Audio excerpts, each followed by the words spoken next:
किशोर तिवारी प्रवक्ता शिवसेना हमारे साथ है।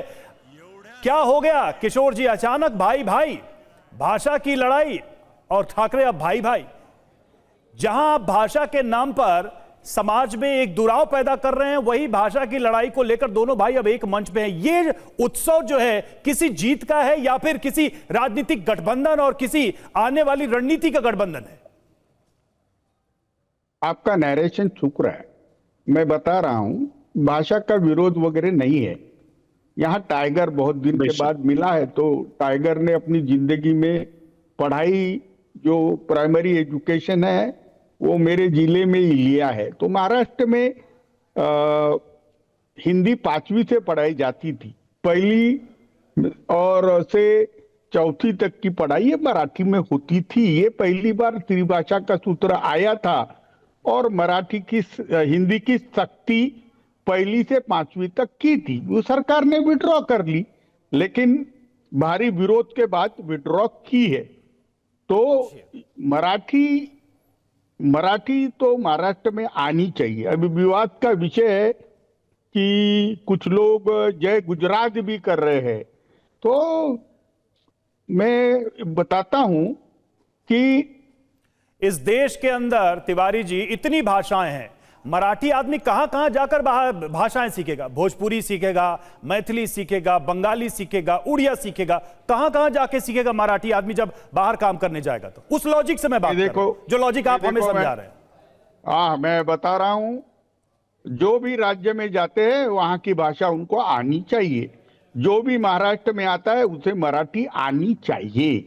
हम कर्नाटक में जाते हैं तो हमें कर्नाटक की नहीं आती है, तो हमें बहुत दिक्कत होती है। वही तमिल में होता है और उड़ीसा में भी होता है। तो ये तो आपकी नाड़ जहां से जुड़ी हुई है वो भरा आपको आना चाहिए। मैं महाराष्ट्र में हूँ, मैं यहाँ के किसानों के लिए, आदिवासियों के लिए काम करता हूँ।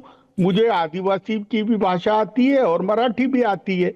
मुझे आनी चाहिए ये सब भाषाएं। और भाषाओं का विवाद में आप लोग जो रंगा के बता रहे हैं कि हम हिंदी का विरोध कर रहे हैं, तो उद्धव ठाकरे ये हिंदी का सम्मान करते हैं। दूसरी बात, कोरोना काल में उन्होंने बता दिया कि वो हिंदी भाषी के लिए उनका जिगर में कितनी बड़ी जगह है, और उन्होंने ये हिंदी का विरोध नहीं है, हिंदी भाषियों का विरोध नहीं है, ये मराठी की अस्मिता को जिंदा करने का एक प्रयास है। कुछ लोग हमारे महाराष्ट्र को गुजरातियों के हाथे बेचना चाहते हैं, उसका विरोध है। आप समझ लीजिए। ठीक है, आप ये ऐसा मत बोलो कि हिंदी विरोध के लिए आए। अरे मराठी मानुस की अस्मिता ये पहली बार ठाकरे बंधु लेके आए हैं। ठीक है किशोर तिवारी जी, यानी कि आप ये बोल रहे हैं कि हिंदी का विरोध नहीं है, लेकिन हमने देखा जब देवेंद्र फडणवीस सरकार की तरफ से प्राइमरी स्कूल में 3rd लैंग्वेज के तौर पर हिंदी अनिवार्यता को लेकर बात कही गई, फैसला लिया गया, तो इसको लेकर किस तरह से विरोध दर्ज किया गया था, इस पर सर बात करेंगे आपसे तिवारी जी। लेकिन अशोक वानखेड़े जी हमारे साथ वरिष्ठ पत्रकार के तौर पर स्टूडियो मौजूद है।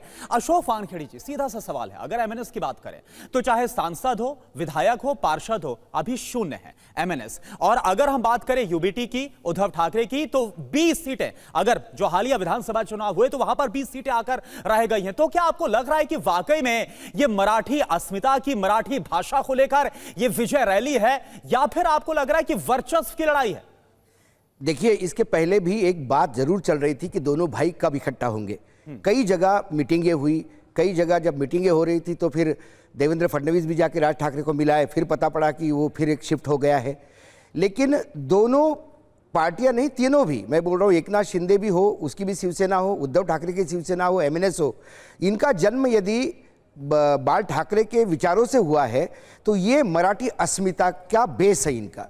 तो मराठी का तो विरोध हिंदी का नहीं है, विरोध था कि 1st स्टैंडर्ड से 4th स्टैंडर्ड तक इसको कंपलसरी नहीं किया जाए। 5th के बाद तो हिंदी अनिवार्य होगी, तो कोई प्रॉब्लम नहीं है। तो उस बेस पे जब ये, पहले से मैंने कहा कि पहले ही दोनों को एक होने की बात हो रही थी, और जब गवर्नमेंट ने विड्रॉ किया सर्कुलर, उसके बाद एक विजय रैली करने के नाम पर ये दोनों इकट्ठा होने का प्रयास कर रहे हैं। देखिए, आज राज ठाकरे और उद्धव ठाकरे दोनों को जरूरत है एक दूसरे की। ऐसा नहीं है, जब राज ठाकरे, यदि कल राज ठाकरे के पास 10 MP और 20 MLA होते तो वो भी ना बात करते, ना आज उद्धव ठाकरे यदि सरकार में होते तो वो भी नहीं बात करते एक होने की।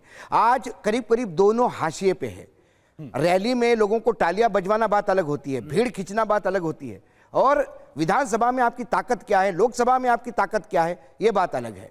इसलिए कुल मिलाकर इन दोनों को एक दूसरे की जरूरत है, लेकिन आपको मात्र ये दोनों भाई इकट्ठा होने से, देखिए राजनीति में शीर्षस्थ नेतृत्व होता है, उसके बाद सेकंड लाइन होती है, फिर उसके बाद थर्ड लाइन होती है, और उसके बाद आपका मतदाता और कार्यकर्ता होता है। दोनों कार्यकर्ता, राज ठाकरे के कार्यकर्ता, उद्धव ठाकरे के कार्यकर्ता चाहते हैं कि दोनों भाई साथ हो, लेकिन उसके ऊपर के जो नेता है जिनको चुनावी राजनीति करनी है, उनकी अपनी डिफिकल्टीज है। हर नेता को लगता है कि यदि ये दोनों एक हो गए तो मेरी सीट जाएगी कि नहीं जाएगी, क्या मेरे कोटे में छूटेगी या नहीं छूटेगी, ये हर एक को डर है। इसलिए ऊपर दोनों मिलना, आप ये कह रहे हैं कि कार्यकर्ता साथ में होना, इसके बीच का जो एरिया है वो जब तक इकट्ठा नहीं होता तब तक आपको आप कह रहे हैं कि जो राजनीतिक मौजूदा स्थिति है दोनों की, और अब जरूरत जो है वो लेकर साथ आई है, जरूरत और साथ में लाई, मजबूरी साथ लेकर आई। ये भाई भाई का जो गठबंधन इस वक्त मंच पे दिखने वाला है वो भी एक मजबूरी का गठबंधन आप कह रहे हैं। और कृष्णा हेगड़े, प्रवक्ता शिवसेना शिंदे गुट से हमारे साथ जुड़े हुए हैं। कृष्णा जी, अभी सुन रहे थे आप तिवारी जी को, और वो कह रहे हैं कि कोई विरोध नहीं था और जो है भाई साथ आ रहे, इसमें कोई दिक्कत नहीं है। आप बीजेपी के प्रवक्ता को भी सुन रहे हैं कि बड़ी अच्छी बात है, स्वागत करते हैं, विचारधारा एक ही है। अगर ऐसा कुछ है और बीजेपी के लोग भी इसको पॉजिटिवली देख रहे हैं, तो फिर शिंदे गुट के लोग कैसे देख रहे हैं इस मिलन को जो 20 सालों बाद दो भाइयों का मंच पर होने वाला है? देखिए, ये जय गुजरात बोल रहे हो, जय गुजरात के जो है स्टेटमेंट है, ये देवेंद्र फडणवीस जी का स्टेटमेंट नहीं है कि उद्धव ठाकरे जी को राज ठाकरे जी भारतीय जनता पार्टी में लेके आएंगे। महायुति एक साथ है, एकजुट है, ताकतवर है, लोगों के लिए काम कर रहे हैं। हम भारी बहुमत में महाराष्ट्र में हैं, और वो अशोक वानखेड़े जी ने भी कहा है कि आज मराठी मानुष जो है वो महायुति के साथ है। महायुति को उन्होंने मतदान दिया है।